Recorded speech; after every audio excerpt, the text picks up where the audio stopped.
Olá, queridos. Bom dia, sejam bem-vindos mais uma vez ao Devocional Café com Pão da Vida.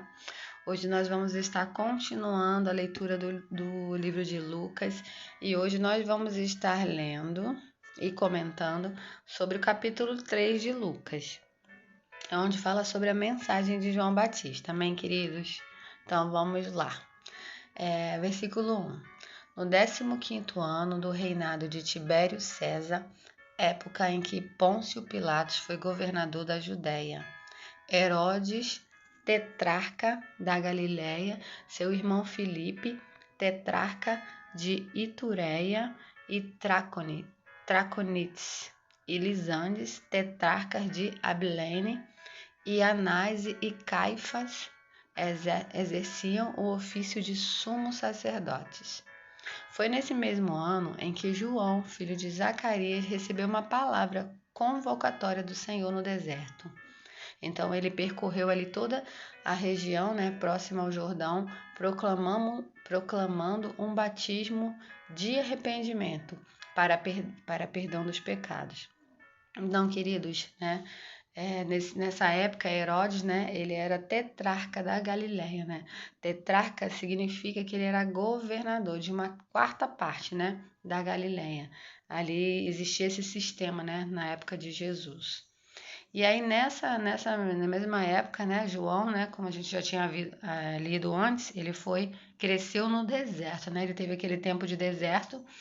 E lá no deserto ele recebeu uma convocatória, do Senhor para esse chamado, para essa mensagem, para proclamar o arrependimento, As pessoas teriam que se arrepender dos seus pecados, e se batizar nas águas. Amém, queridos?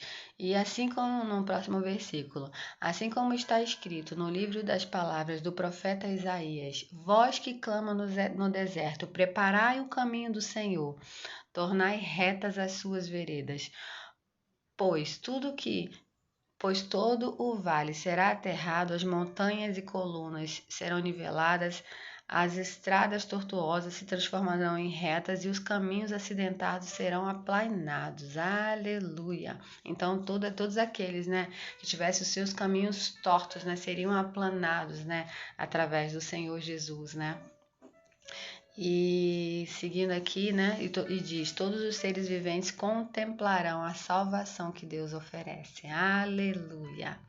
E aí, seguindo aqui no versículo 7, João repreendia as multidões que vinham para ser batizados por ele. Raça de víboras, quem lhe persuadiu a fugir da ira vindoura?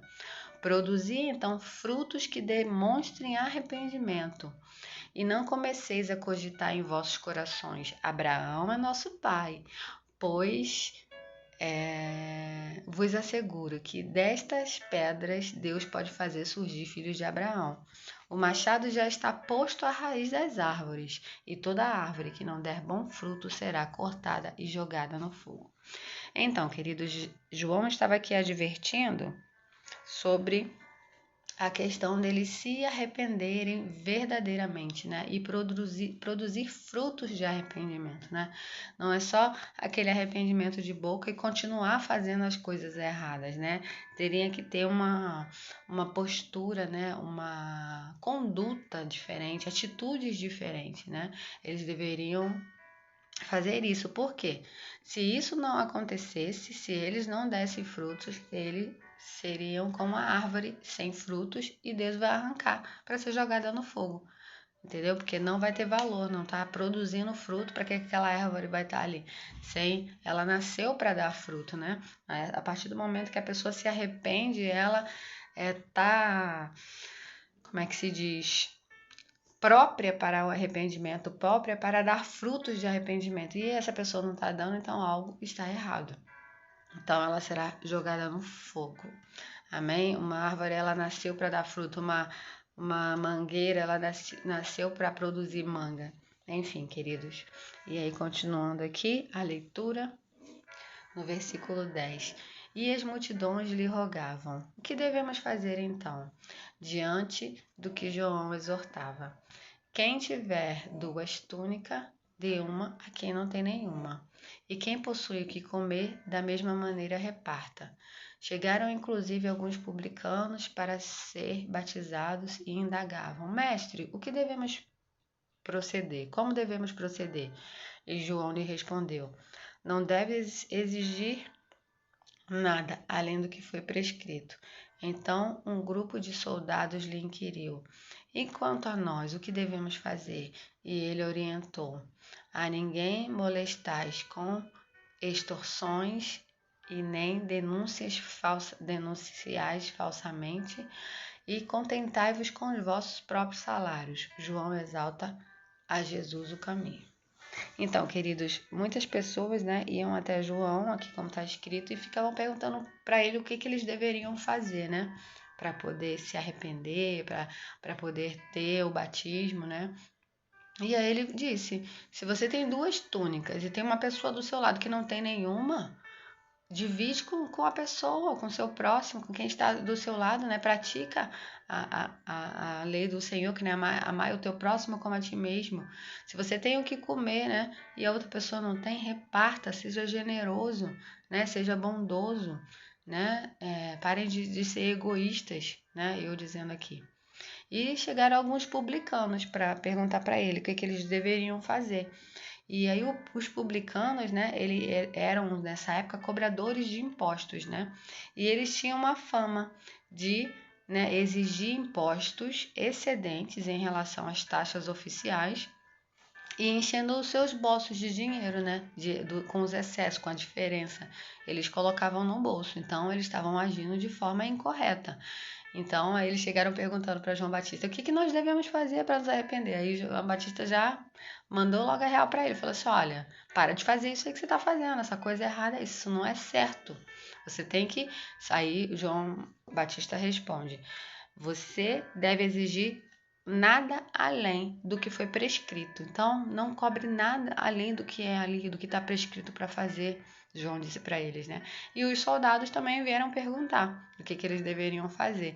E aí João Batista falou para eles não molestar as pessoas com extorsões, nem denunciar falsamente e se contentar com o próprio salário. Então, o que nós percebemos aqui? Que desde aquela época, né, já existiam as pessoas corruptas, né? Que se corrompia por causa de suborno, de dinheiro, né? Pessoas que poderiam ali subornar com algo a mais, porque eles achavam que recebiam pouco, né? E aí veio uma pessoa, subornava eles para fazer algo ilícito e eles aceitavam aquele dinheiro, né? Para fazer denúncias que não eram verdades e tantas outras coisas, né? Que acontecem com pessoas que fazem isso, né? Que se realmente corrompe, né? Então João Batista ele falava, ó, para de fazer isso, soldados. Ele veio realmente para falar a verdade a quem quer que seja. João Batista ele foi preparado para isso. E como é que ele foi preparado para isso? No deserto. Ele passou aquele tempo de deserto, né?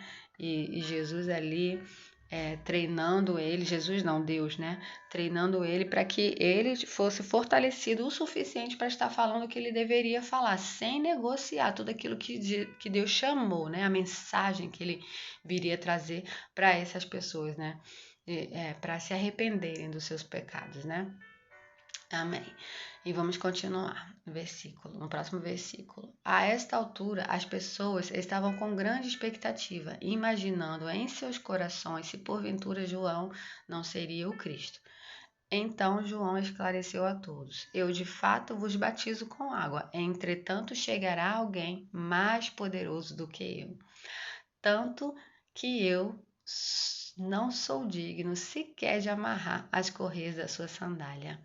Ele sim vos batizará com fogo santo e com fogo. Não, com Espírito Santo e com fogo. E ele traz a pá em suas mãos a fim de limpar toda a sujeira e juntar o trigo em seu celeiro. Todavia queimará a palha com fogo que jamais se apagará. Aleluia. Então, o que João está dizendo aqui? Que Jesus, né, ele não é o Jesus, que ainda viria, né, um Messias, alguém que seria muito mais poderoso do que ele já estava fazendo ali. e que ele veria, que ia batizar com o Espírito Santo, né? Jesus, ele viria para batizar as pessoas com o Espírito Santo e com fogo, e ele vai separar, né, o trigo e colocar em seu celeiro, que significa, tem a parte do trigo, né, e do joio, mais para frente nós vamos estar lendo, e tudo aquilo que for palha vai queimar pelo fogo. Por quê? Todas as obras, né, tudo aquilo que não tem valor eterno, tudo vai ser queimado como palha, né? Então nós temos que estar sempre observando, queridos, se o que estamos fazendo tem um valor eterno, né? Ou só a gente está lutando por coisas que vai ficar aqui, sabe? Que nós vamos partir de uma dessa para melhor, e qual o legado que nós vamos deixar, né, para as pessoas, de algo eterno, de algo que realmente vai modificar, que vai transformar e que vai salvar a vida de uma pessoa. Amém, queridos? E finalizando aqui, vamos continuar. E com muitas outras palavras, João entusiasmava as multidões e lhes pregava as boas novas. Contudo, quando João admoestou Herodes, o tetrarca, por causa de Herodias, mulher do seu próprio irmão, devido a muitas outras obras perversas que havia praticado, Herodes acrescentou todas as maldades e acrescentou a todas as maldades e mandar João para a prisão. E o batismo ascendia de Jesus. Então, João, ele falou ali com Herodes, né? Que ele estava ali, né? Tendo um caso com a irmã, ou queria ter, e que ele estava agindo de forma errada. Então, Herodes já estava planejando em mandar João para a prisão. E aí ocorreu que, quando todo o povo estava sendo batizado da mesma maneira, Jesus o foi. E no momento que ele estava orando, o céu se abriu e o Espírito Santo desceu sobre ele de uma forma corporal, como uma pomba. E o céu surgiu uma voz: Eis que é o Filho amado, em ti me agrado sobremaneira. Aleluia. Então, queridos, quando João Batista estava ali batizando as pessoas, Jesus veio, o Filho de Deus veio, né? E o céu se abriu e o Espírito Santo desceu, né? Como um formato de pomba, né? Assim, materialmente, que as pessoas poderiam ver. E a voz de cima, né? Deus falando: Tu és o meu filho amado, em que te agrado sobremaneira. Aleluia, aleluia. Glória a Deus. Glória a Deus, aleluia. Então, nessa época, Jesus tinha 30 anos de idade quando iniciou o seu ministério. E aí, queridos, tem aqui a parte, né, da genealogia dele, né, dos antepassados de Jesus. Então, vocês podem estar lendo. Não vou ler aqui, porque são muitos nomes, mas vocês continuem a leitura. E assim, queridos, quando nós lemos a palavra do Senhor, sempre vem algo diferente, a gente vê uma palavra diferente, algo que toca o nosso coração de forma diferente. Então eu sugiro que vocês estejam lendo, estejam realmente se dedicando a conhecer a palavra do Senhor. E a palavra do Senhor, ela por si só já é ungida, ela já traz um renovo, né? Ela traz fortalecimento ao nosso espírito. É realmente como se fosse um alimento, né, diário para as nossas vidas. E é essa a mensagem de hoje. E eu agradeço, né, pela oportunidade de estar aqui falando a palavra do Senhor, e eu desejo um dia abençoado para todos nós, um dia produtivo, um dia de frutos, né, no Senhor, que nós venhamos perceber se nós estamos realmente nos arrependendo daquilo que não agrada, desagrada ao Senhor, e que o Senhor olhe para nós e ele fale a mesma coisa que ele falou para Jesus: Tu és o meu filho amado, em ti eu me agrado, que nós venhamos agradar ao Senhor, né, com os nossos frutos e com nossas atitudes. Amém, queridos? Então, até amanhã. Amém? Um abraço, fiquem na paz. Em nome de Jesus. Amém, amém.